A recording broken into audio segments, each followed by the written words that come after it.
এবার চোখ রাখছি বাংলাদেশের দিকে, কারণ বাংলাদেশে এবার জঙ্গি সংগঠনের প্রধান নেতৃত্বরা আসছেন বাংলাদেশ সফরে। ইতিমধ্যে ইউনূসের দেশে পা রাখলেন পাক জঙ্গি লস্করের শীর্ষ নেতা ইবতিসাম এলাহি। চাঁপাইনবাবগঞ্জে যাবেন এই জঙ্গি নেতা।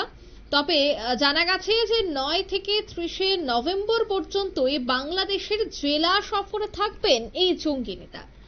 অন্যান্য দেশে দেখা যায় যে অর্থনৈতিক প্রতিনিধি দল বা বিশেষজ্ঞরা জেলা সফর করেন দেশের উন্নয়নের জন্য, কিন্তু বাংলাদেশে জেলা সফর করছেন পাকিস্তানের জঙ্গি গোষ্ঠীর শীর্ষ নেতারা।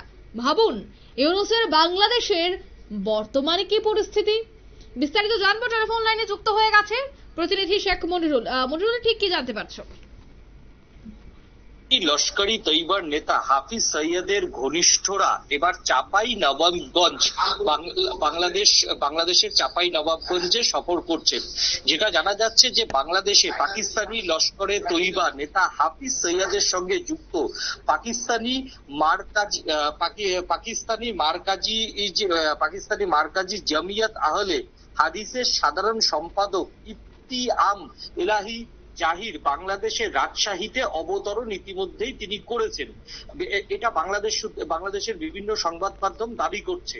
তবে তিনি দুদিন আগেই সম্ভবত ঢাকায় এসছেন, তবে সেটা কিন্তু বাংলাদেশের গণমাধ্যমগুলি এখনো পরিষ্কার করে বলেনি।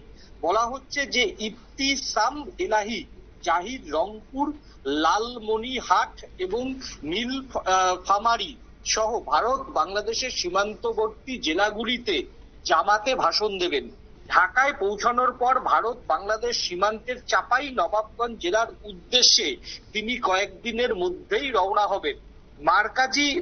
মারকাজি জামিয়াত আহলে হাদিসের সিনিয়র আলেম ইবতিসাম এলাহি জাহিরের আকস্মিক বাংলাদেশ সফর নিয়ে ইতিমধ্যেই কিন্তু বাংলাদেশের মানুষের মধ্যে, যারা মুক্তমনা মানুষ, তাদের মধ্যে তীব্র প্রতিক্রিয়া শুরু হয়েছে।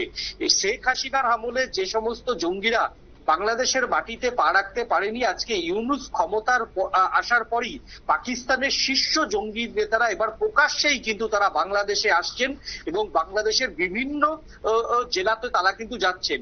এবার বাংলাদেশের যেটা স্বরাষ্ট্রমন্ত্রক সূত্রের খবর, 9 থেকে আগামী 30 নভেম্বর পর্যন্ত জাহির ভারত বাংলাদেশ সীমান্তের রংপুর, লালমনিরহাট এবং নীলফামারীর বিভিন্ন স্থান পরিদর্শন করবেন। এই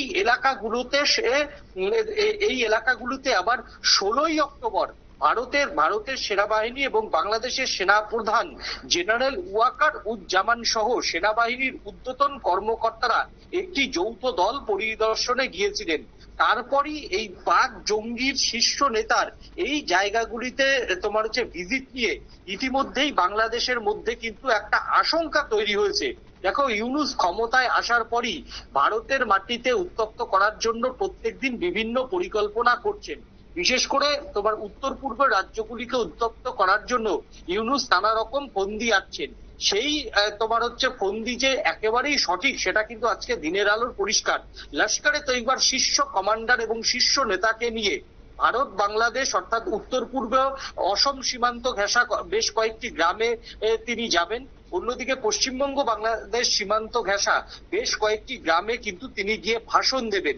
রাজনৈতিক মহলের বাংলাদেশের একাংশ মনে করছেন এই জেলাগুলি ঘুরে ঘুরে এই লস্কর আগামী দিনে এজেন্ট তৈরি করতে চাইছে বা লিঙ্কম্যান তৈরি করতে চাইছে, যারা আগামী দিনে ভারতের উপর আক্রমণ হানবে, কিন্তু এমনটাই বলছে।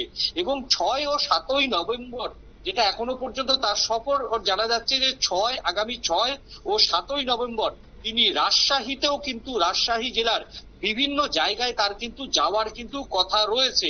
অর্থাৎ রাজশাহীর পবা উপজেলার জাঙ্গিপাড়ায় একটি বিশাল সালাফি সম্মেলনের ভাষণ দেওয়ার কথা রয়েছে এবং সেই সঙ্গে 1 নভেম্বর জয়পুরহাট এবং 2 নভেম্বর নয়গাঁওতে তার কিন্তু একটা জনসভা করার কথা রয়েছে।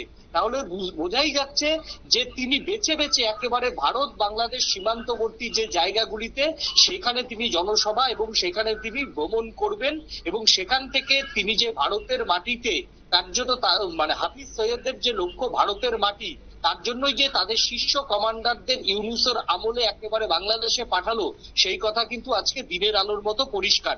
যদিও বিষয়টা ইতিমধ্যে ভারতীয় গোয়েন্দাদের নজরে এসছে, ভারতীয় গোয়েন্দারা কিন্তু বিষয়টা সিরিয়াসলি দেখছে এবং সীমান্তবর্তী গ্রামগুলিতে এই পাক জঙ্গি নেতার সফরকে কেন্দ্র করে নিশ্চয়ই ভারত কোনো ব্যবস্থা তারা কিন্তু নেবে বলেই মনে করছেন সংশ্লিষ্ট মহলের একাংশ। যদিও আন্তর্জাতিক যে বাংলাদেশের দূরবীন নিউজের মতো পোর্টালগুলি, তারা কিন্তু যারা জানাচ্ছেন 9 থেকে 31শে নভেম্বর পর্যন্ত তিনি বাংলাদেশে থাকবেন। কিন্তু 31শে নভেম্বর কোথা থেকে তারা বলছেন? ইংরেজি ক্যালেন্ডারে কিন্তু 31শে নভেম্বরের কোনো অস্তিত্ব আপাতত নেই। তাহলে কিসের ভিত্তিতে তারা 31শে নভেম্বর এই দূরবীন নিউজের মতো প্রথম সারির পোর্টালগুলো বলছে, সেই বিষয়টা নিয়েও একটা যথেষ্ট সন্দেহ রয়েছে। একদমই ধন্যবাদ। অর্থাৎ ইতিমধ্যেই ঢাকায় গিয়ে পৌঁছে গেছেন তিনি এবং সেখানে পৌঁছেই ইতিমধ্যেই বেশ কিছু বিষয় তিনি আলোচনা করবেন। তারপরে কিন্তু 9 তারিখ থেকে তিনি জেলায় জেলায় সফর করবেন। জঙ্গি নেতার সফর হতে চলেছে বাংলাদেশে। নিয়ে নিচ্ছি ছোট্ট একটি বিজ্ঞাপন বিরতির সঙ্গে থাকুন।